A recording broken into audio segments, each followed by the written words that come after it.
Hello hello hello my friends. आज chapter आपका complete continue कर रहा हूँ। लास्ट क्लास में जो पढ़ाया था उसी से जो है मैं आगे कंटिन्यू कर रहा हूँ।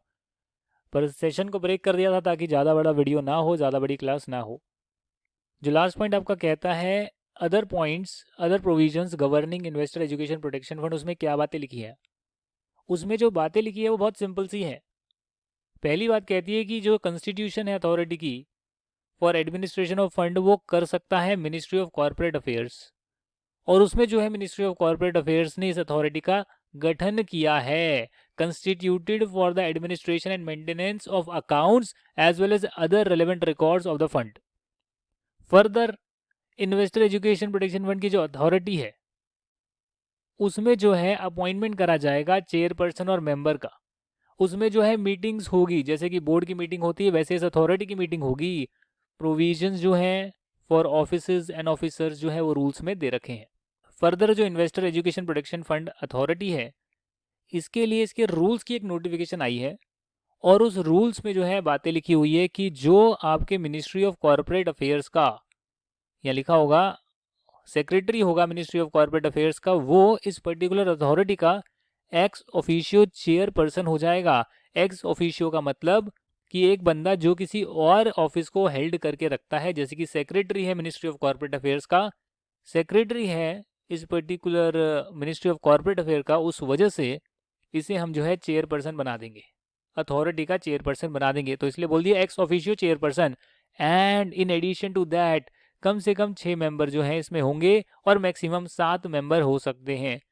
और साथ में एक चीफ एग्जीक्यूटिव ऑफिसर भी होगा जो कि कन्वेनर का काम करेगा। कन्वेनर जो होता है अथॉरिटी का, वो एक तरह से लोगों को इकट्ठा करता है, मीटिंग वगैरह करवाता है, डिसीजन वगैरह लेने में हेल्प करता है। जैसे कि क्लास का मॉनिटर होता है वैसे ही चीफ एग्जीक्यूटिव ऑफिसर इस अथॉरिटी का काम करेगा। यानी 6 मेंबर मैक्सिमम 7 हो सकते हैं और एक जो है चीफ एग्जीक्यूटिव ऑफिसर भी होगा। एंड साथ में जो इसका चेयरपर्सन होगा वो मिनिस्ट्री ऑफ कॉर्पोरेट अफेयर का सेक्रेटरी ही होगा। तो यहाँ तक की बात तो क्लियर है सर। अगला पॉइंट कहता है provision of required resources by the central government for administration of the fund. इसका मतलब ये है कि आपको जो फंड है, फंड आपने बना लिया, जैसे म्यूचुअल फंड होता है ना, वैसे इन्वेस्टर एजुकेशन प्रोटेक्शन फंड बना लिया। अब इस फंड को मॉनिटर करने के लिए जो रिसोर्सेज की ज़रूरत होगी, ऑफिशियल्स की ज़रूरत होगी, ऑफिसर एम्प्लॉयज़ की ज़रूरत होगी, वो सारी चीज़ें जो है सेंट्रल गवर्नमेंट आपको प्रोवाइड करेगा। ये बातें लिखी हुई है, मतलब कि जो अथॉरिटी बनी है उसमें कौन कौन लोग होते हैं। अथॉरिटी को रिसोर्सेज चाहिए, वो सेंट्रल गवर्नमेंट प्रोवाइड करेगा। अथॉरिटी जो वर्क करेगी वो controller and auditor general CAG of India के साथ मिलकर जो है काम करेगी। अपने जो है अलग अलग जो खाते बनाने, रिकॉर्ड्स बनाने, वो भी इस फंड के अलग से बनेंगे। तो वो सारी चीज़ें कौन करेगा? फंड ही करेगा, बट CAG से कंसल्टेशन ही लेंगे। जिस चीज़ के लिए जो मनी स्पेंड करी जा सकती है उसी चीज़ के लिए फंड जो है मनी को स्पेंड करेगा, जिसकी बातें हमने लास्ट क्लास में करी थी। कहाँ कहाँ पे कर सकते हो? इन्वेस्टर की एजुकेशन के लिए आप कर सकते हैं, और भी जगह पर आप मनी को स्पेंड कर सकते हैं। अपने ऑब्जेक्टिव को पूरा करने के लिए आप इस फंड के पैसे को यूज़ कर सकते हैं। और इस फंड को जो है आप ऑडिट भी करवाएंगे इस फंड का by controller and auditor general of India at such intervals as may be specified by him. Such audited accounts together with the audit report. तो जो उसके अकाउंट्स हैं वो ऑडिट करवाए जाएंगे, और जो ऑडिटेड अकाउंट होंगे और जो साथ में जो ऑडिट रिपोर्ट होगी वो जो है फॉरवर्ड करी जाएगी by authority to the central government. यानी सेंट्रल गवर्नमेंट सबसे ऊपर है। ये आपका फंड बना हुआ है, फंड की अकाउंटिंग वगैरह के लिए आप CAG से सलाह मशवरा लेंगे। ऑडिट भी CAG करेगा, रिपोर्ट जो होगी वो सेंट्रल गवर्नमेंट को जाएगी, financial statement and audit report दोनों। Preparation of annual report by the authority. ये जो अथॉरिटी है आपकी investor education protection fund authority, जिसने इन्वेस्टर एजुकेशन प्रोटेक्शन फंड की देखरेख करने का जिम्मेदारी ली है, वो जो है एक प्रिस्क्राइब्ड फॉर्म में हर साल, हर फाइनेंशियल ईयर में प्रिस्क्राइब टाइम पे जो है एक एनुअल रिपोर्ट जो है ज़रूर अपनी जो है, जो अपनी एक्टिविटीज़ वगैरह है उसके बारे में फॉरवर्ड ज़रूर करेंगी सेंट्रल गवर्नमेंट को। In turn central government shall cause the annual report and the audit report given by CAG to be laid before each house of the parliament. और उसकी रिपोर्ट को पार्लियामेंट में भी प्रेजेंट करा जाएगा, पार्लियामेंट के सामने भी रखा जाएगा। तो ये जो प्रोविजंस थे ये हमने शायद पहले नहीं करे थे। ये अथॉरिटी के बारे में जो है, ये फंड के बारे में जो है, कुछ फंड को जो गवर्न करते हैं उसके बारे में कुछ प्रोविजंस लिखे हुए थे। अथॉरिटी का कंस्टिट्यूशन होना, उसमें रूल्स बनना, रूल्स में चेयरमैन अपॉइंट होना, मेंबर्स उसके अपॉइंट होना, चीफ एग्जीक्यूटिव ऑफिसर अपॉइंट होना, सीएजी के साथ मिलकर काम करना, रिसोर्सेज सेंट्रल गवर्नमेंट प्रोवाइड करेगी, पैसे को जहाँ पर यूज़ करना है वहीं पे यूज़ करेंगे, इसका ऑडिट होगा, अकाउंट बनेगा, एनुअल रिपोर्ट बनेगी और डेफिनेटली जो है हम सेंट्रल गवर्नमेंट को सबमिट करेंगे, central government both houses of parliament के सामने इसको रखेगी। इसी के साथ जो है आपका चैप्टर नंबर कौन सा है, ये चैप्टर नंबर 8 कंप्लीट हो गया है। After declaration of dividend it should be paid within 30 days. ये तो आंख बंद करके कोई भी बता देगा। Which of the following amount is not credit to आईईपीएफ?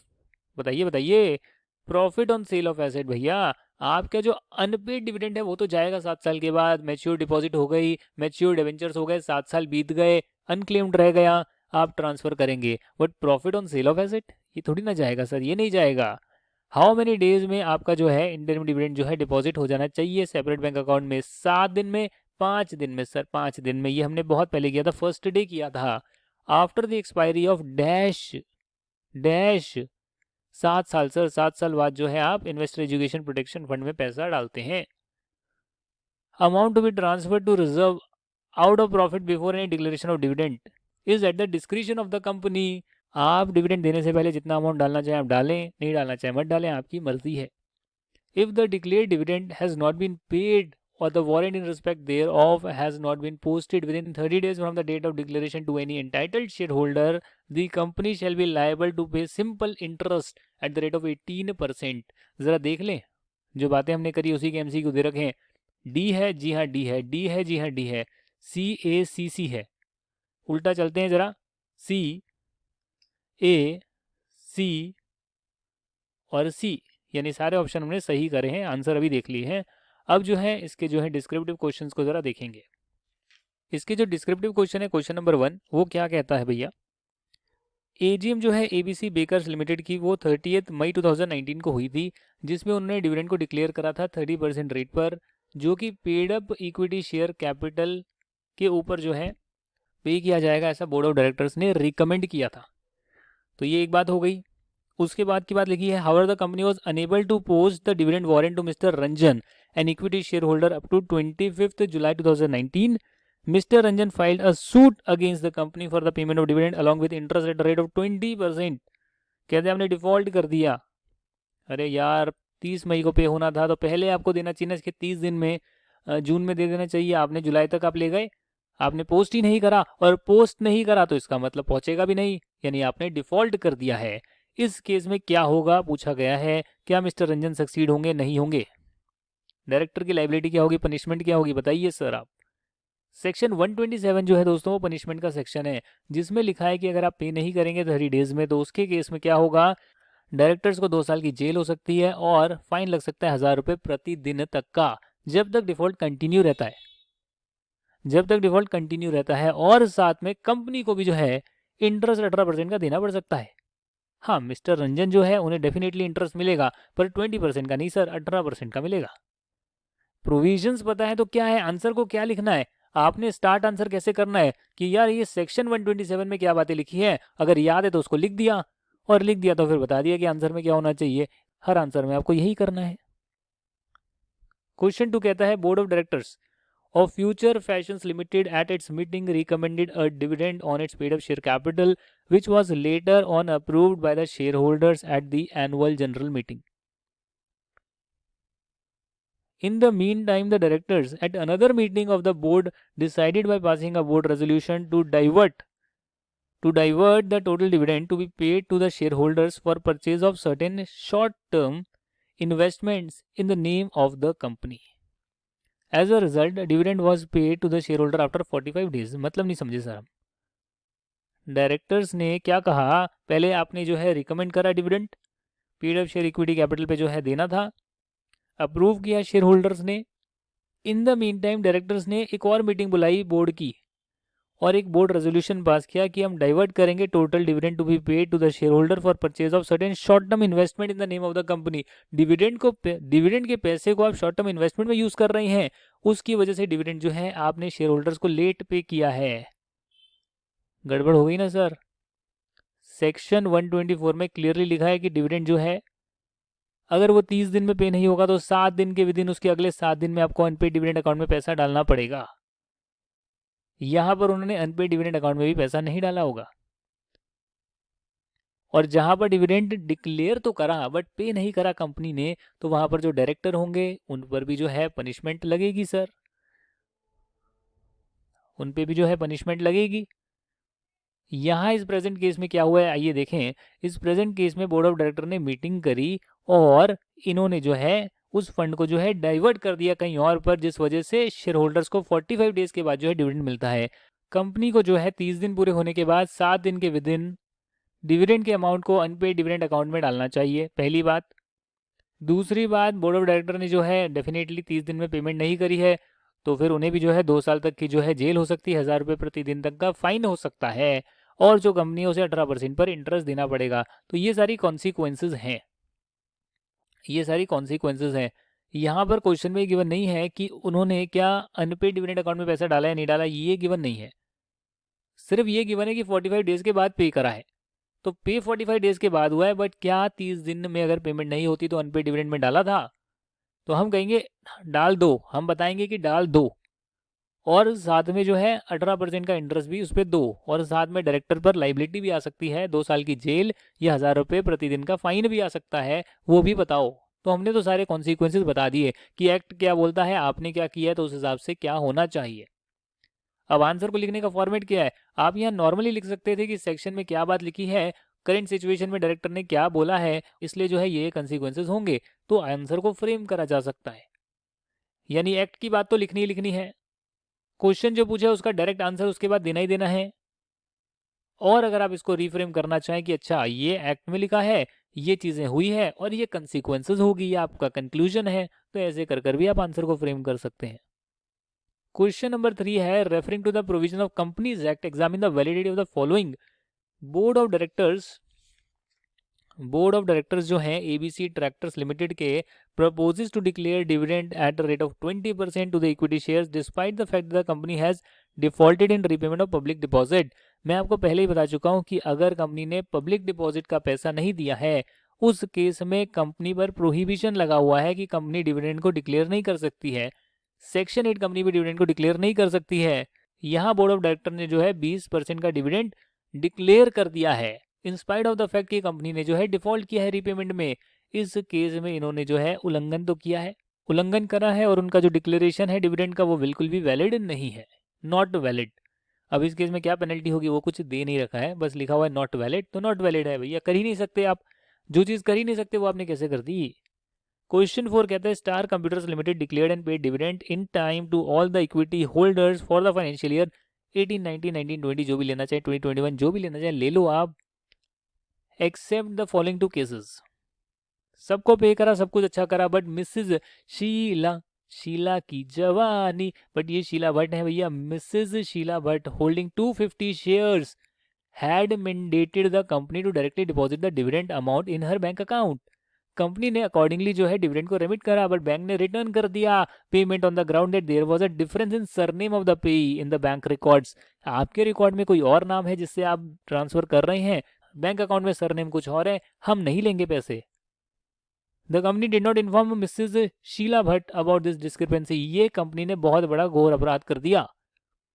Share holder ने अगर इंस्ट्रक्शन दिए हैं डिविडेंड को पे करने के लिए तो कंपनी उसको फॉलो करे, और अगर उसे नहीं फॉलो कर पाए, किसी कारणवश वो नहीं हो पाया इंस्ट्रक्शन फॉलो, तो शेयर होल्डर को इन्फॉर्म कर दें।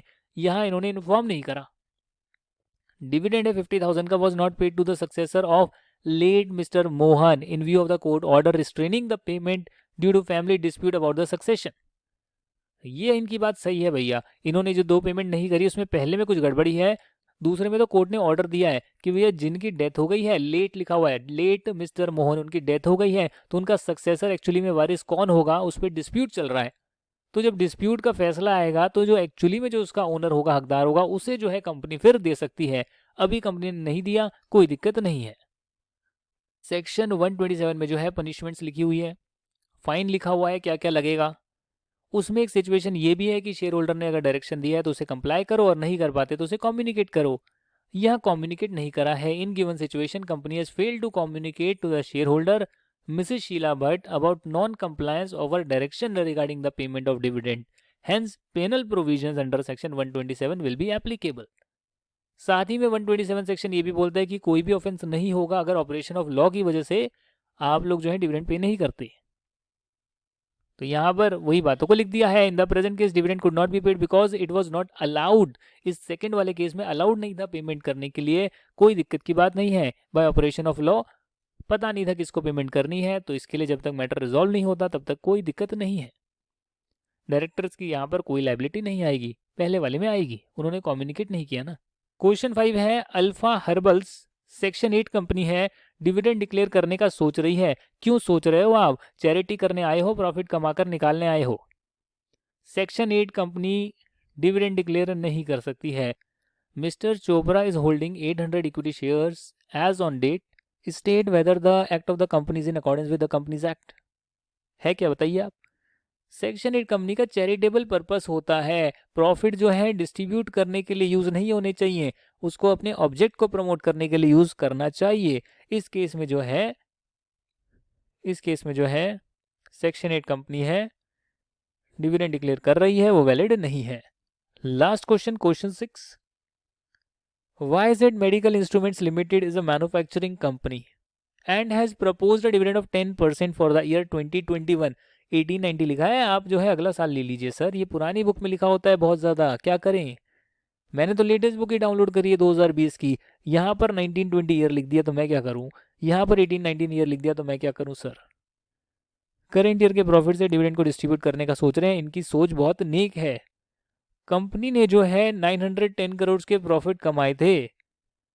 कंपनी जो है does not intend to transfer any amount to general reserve. मत करो ट्रांसफर भैया, कौन आपको फोर्स कर रहा है कि डिविडेंड डिक्लेयर करना होता है तो जनरल रिजर्व में पैसा डालना होता है? कहाँ लिखा है ये बात, मुझे बताइए आप। ऐसा कुछ नहीं लिखा है। सेक्शन 123 बोलता है कंपनी चाहे तो may before the declaration of dividend transfer such percentage to general reserve as it may deem fit, as it may things fit.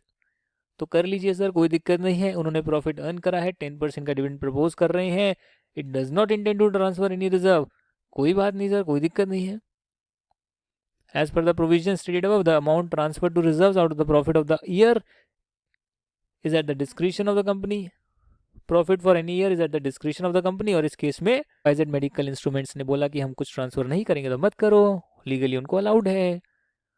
करण जो है 5000 शेयर को होल्ड करते हैं, 100 रुपये का एक शेयर है मैसर्स रचित लेदर शूज लिमिटेड का। हालांकि इस भाई साहब ने जो है 10 रुपये पर शेयर पे नहीं करे और 90 रुपये पर शेयर पे करे हैं। रचित लेदर शूज कह रहे हैं डिक्लेयर करा 10% का डिविडेंड, और 100 रुपये पे 10 रुपये आएंगे, डिविडेंड आएगा। Examine with reference to the relevant provision the amount of dividend current should receive. अब देखिए, आप 10 रुपये का देना चाहे तो दे सकते हैं, बट कंपनी अगर चाहे तो उसे एडजस्ट भी कर सकती है कॉल अमाउंट के साथ। तो सेक्शन 127 बोलता है कि कोई भी ऑफेंस नहीं होगा, डायरेक्टर को कोई भी पनिशमेंट नहीं होगी अगर कॉल्स इन अरियर है या अमाउंट ड्यू है शेयर होल्डर से, मेंबर से, उसके साथ आप डिविडेंड को एडजस्ट कर लेते हैं जो उस पर्टिकुलर मेंबर का बनता है। इस भाई साहब के पास कितने शेयर्स हैं? 5000 इक्विटी शेयर, 100 रुपये ईच, तो उस पर जो 10% है 50,000 बनेगा, है ना जी, 50,000 बनेगा। कॉल मनी 50,000 पे नहीं करी है, उसे एडजस्ट किया जा सकता है डिविडेंड अमाउंट के साथ। तो आपने ऑप्शन दे दिया।